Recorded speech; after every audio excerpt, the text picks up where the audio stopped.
Hi friends, Sainu's embroidery and tailoring ടിപ്സിലേക്ക് എല്ലാവർക്കും ഒരിക്കൽ കൂടി സ്വാഗതം. ഇന്ന് ഞാൻ നിങ്ങളെ പരിചയപ്പെടുത്തുന്നത് ഡെക്കറേറ്റീവ് ആയിട്ടുള്ള സ്റ്റിച്ചസുകളെ കുറിച്ചാണ്. അതായത് ഡ്രസ് ഡെക്കറേറ്റ് ചെയ്യാനാണ് ഈ സ്റ്റിച്ചസുകൾ നമ്മൾ ഉപയോഗിക്കുന്നത്. ഡെക്കറേറ്റീവ് സ്റ്റിച്ചിൽ നിങ്ങളെ ഞാൻ ആദ്യമായി പരിചയപ്പെടുത്താൻ ഈ ക്രെട്ടൻ സ്റ്റിച്ച് നിങ്ങൾക്ക് വേണമെങ്കിൽ 2 ഫെദർ കൊടുത്തിട്ടും 3 ഫെദർ കൊടുത്തിട്ടും സിംഗിൾ ഫെദറിലും ചെയ്തെടുക്കാവുന്നതാണ്.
ഞാൻ ഇന്ന് നിങ്ങളെ പരിചയപ്പെടുത്തുന്ന 3 സ്റ്റിച്ചസുകളും ക്രെട്ടൻ സ്റ്റിച്ചിൻ്റെ വെറൈറ്റി സ്റ്റിച്ചസുകളാണ്.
അടുത്തതായി ചെയ്യുന്ന ഈ സ്റ്റിച്ച് നിങ്ങൾക്ക് ടോപ്പിൻ്റെ താഴെ ഭാഗത്ത് ഡെക്കറേറ്റ് ചെയ്യാൻ നല്ലൊരു സ്റ്റിച്ചാണ്.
എൻ്റെ ചാനൽ സബ്സ്ക്രൈബ് ചെയ്തിട്ടില്ലെങ്കിൽ സബ്സ്ക്രൈബ് ചെയ്യുക.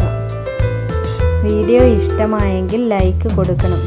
പിന്നെ എൻ്റെ വീഡിയോസ് നിങ്ങളുടെ ഫ്രണ്ട്സിനും ബന്ധുക്കൾക്കും ഷെയർ ചെയ്ത് കൊടുക്കാൻ മറക്കരുത്.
ഇതാണ് ഡെക്കറേറ്റീവ് സ്റ്റിച്ചസിൻ്റെ ഒരു ഫിനിഷിംഗ് വർക്ക്.